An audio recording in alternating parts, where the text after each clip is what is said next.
Power quality issues cost industries billions every year, and most of them never get properly diagnosed. If you work in the field, you know the frustration. This podcast is for you. Welcome to Power Quality Decoded, brought to you by Power Monitors Incorporated. Find us at powermonitors.com. Let's dig in. All right. Hello and welcome to another Power Monitors webinar. This week we're going to be talking about our white paper on delta and line-to-line voltage. We're going to go through a couple different phases. We're going to talk about what is delta voltage, when are delta voltage configurations used, what's the value of knowing about your line-to-line voltage in a Y configuration system. Let's get started. Three-phase power systems are the typical power input for commercial and industrial applications.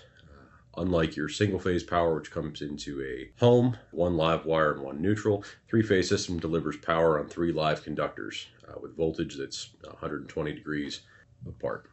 All right, you can see here we've got a couple graphics. You've got your typical Y configuration hookup here, which is one kind of three-phase hookup. This is where all three of the phase windings are connected, with one end joined together at a common neutral. Kind of looks like the letter Y. And in this setup, your line to neutral voltage is the voltage between a given line and the neutral, which is typically what you're measuring in a Y hookup with any power monitoring recorder. And your line to line voltage is the voltage between any two conductors. The reason you would use a Y setup is that you can supply both a single phase voltage and you can combine two legs to create a higher voltage by combining two phases.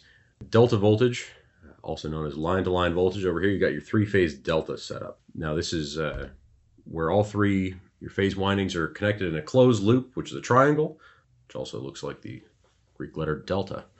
There is no central neutral point in a delta setup. Delta, you're going to see a lot of delta configurations in heavy machinery. That's because it works well for three-phase induction motors.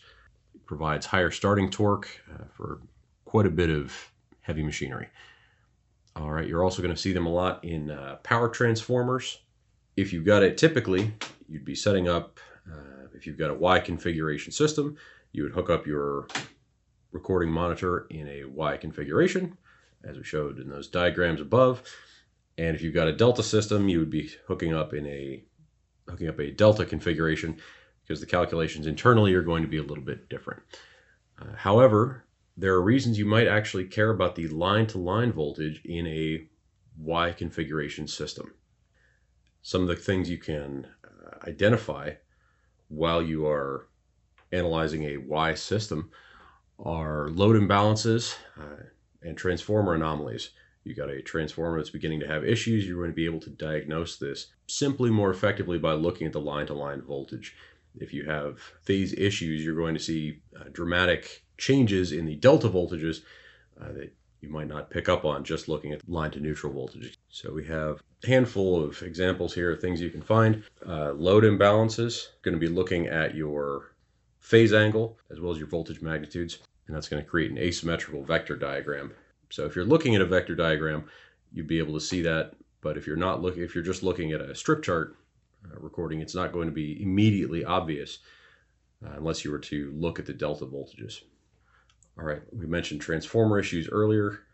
Transformer faults have specific characteristics that will cause disproportionate delta voltages. You'll get delta voltages that's quite high between one of the pairs of lines, and the others will be significantly lower.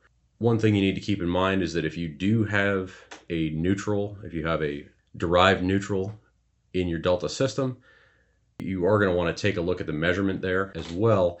If you've got a significant voltage between that derived neutral and actual ground, you can give you a neutral shift, which could mask these issues and give you some odd looking data. Now, I don't want to step entirely on our other white paper. So we've talked about why you might want to look at your delta voltage. I'm not going to step a whole lot on the other white paper we have. That's white paper 383. You'll see it's linked there right at the bottom of this white paper. So if you are interested in using a Power Monitors recorder to the Seeker, the Bolt, and the Guardian on current firmware, are able to provide data to PQ Canvas are able to capture both the the line to neutral voltage, and the line to line voltage of the same system in that Y configuration. At the same time, you're able to look at and see both of those, able to switch back and forth.